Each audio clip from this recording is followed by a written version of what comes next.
দর্শক, চালের বাজারের খবর জানাতে যুক্ত হচ্ছেন সহকর্মীরা। প্রথমেই যাব সাভারে, সেখানে আছেন নাজমুল হুদা।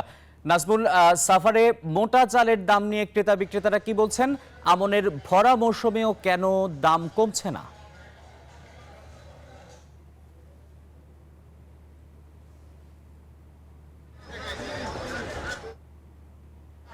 ধন্যবাদ। আপনি যেমনটি বলছেন এবং আমরা দেখেছি যে চালের বাজারে কিন্তু প্রচুর চাল রয়েছে এবং চাল কিন্তু এখন এই মুহূর্তে যদি আপনাদের একটু দেখাতে চাই যে চালের বাজার কিন্তু এখনো কিন্তু পুরা দমে যে অস্থির এবং প্রচুর চাল থাকার পরেও কিন্তু যে দাম কিন্তু আসলে মোটা চাল কমছে না। আমরা এই বাজারে এসেছি এবং চালের বাজারে কিন্তু আমরা যদি একটু দেখাই যে খুচরা বাজারে এসেছি এবং পাইকারি বাজার থেকে কিন্তু খুচরা বাজারে চালের দাম হঠাৎ করে কিন্তু আবারও এক দফা বেড়েছে এবং আমরা যদি একটু বলি যে এখানকার মোটা চাল কিনতে এসেছেন, মোটা চাল কত করে বেচছেন?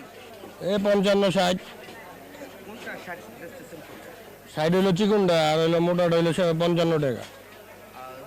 শুনছিলেন যে এখানকার চালের বাজার কিন্তু এখন দেখতে যে এই যে এখানকার যে স্থানীয় যে ধামরায় যে 29 জাতের যে চাল সেটা কিন্তু আসলে এখন 60 62 65 68 টাকা কোনোটা বিক্রি করা হচ্ছে এবং তারা বলছে যে যেহেতু নতুন ধান বাজারে এসেছে এবং চালের দাম কিন্তু একটু কমেছে। আমরা আরেকটু দেখানোর চেষ্টা করব যে এই সব বাজারগুলোতে কিন্তু যে খুচরা বাজারে কিন্তু আপনার 3 টাকা 4 টাকা পার কেজিতে আসলে বেড়েছে। আমরা একটু যদি আপনার একটু দেখানোর চেষ্টা করব যে এইখানকার যে খুচরা বাজারে আপনার সাথে একটু কথা বলতে চাই যে 29 চাউল যেটা মোটা কত করে বেচছেন? 1550 টাকা করে খুচরা বেচতে হচ্ছে, 1550 টাকা করে। একটু হালকা একটু বাড়েছে, হালকা, বেশি পরিমাণ না, অল্প 2 টাকা কেজিতে। নতুন ধান তো বাজারে এসেছে, নতুন ধান চাল এসেছে, দাম আবার বাড়তে। নতুন চাল এখন আসার সময় পায় নাই, ওই জন্যই দামটা এখনো ওইরকম স্থিতিশীল হিসাবে আছে। দাম হয়তো কমবে, এখনো 1 মাস পরে যায়। এত সকালে দাম কমার কথা না, কারণ ব্যবসায়ীর হাতে আছে, মালটা এখনো মারাই হয় নাই।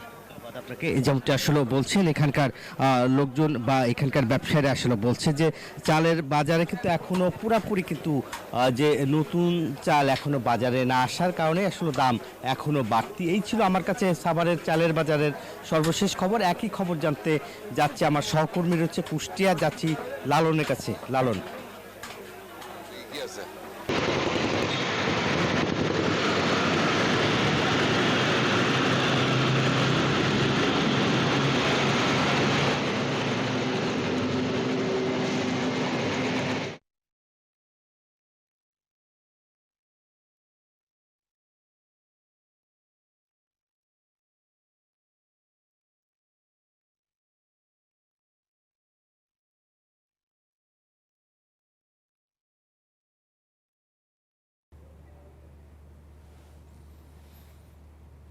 দর্শক, চালের বাজারের খবর জানাচ্ছিলেন সহকর্মীরা। আমরা সাভারের নাজমুল হুদার কাছ থেকে শুনছিলাম। কুষ্টিয়া থেকে মাহতাবউদ্দিন লালন আমাদের সঙ্গে যুক্ত আছেন। আমরা এবারে বগুড়ায় যাব আব্দুস সালাম বাবুর কাছে। বাবু, চালের দাম নিয়ে ক্রেতা বিক্রেতারা কি বলছেন? আমনের ভরা মৌসুমেও কেন বেশি দামে চাল বিক্রি হচ্ছে?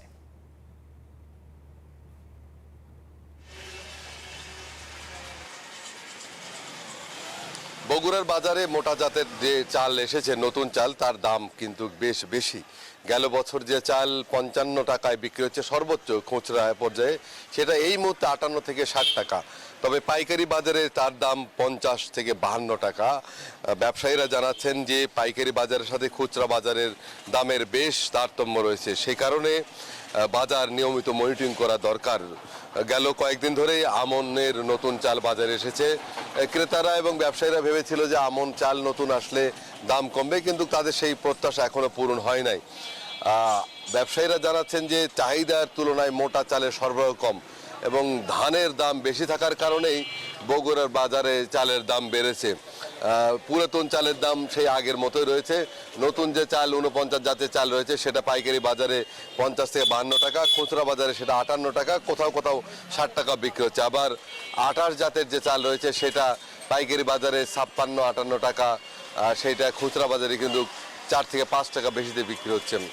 49 জাতের চাল রয়েছে, রঞ্জিত জাতের চাল রয়েছে, যে চালগুলো সাধারণ ক্রেতারা ক্রয় করে থাকে সেই চালের দামেই বেশি এবারে নতুন মৌসুমে।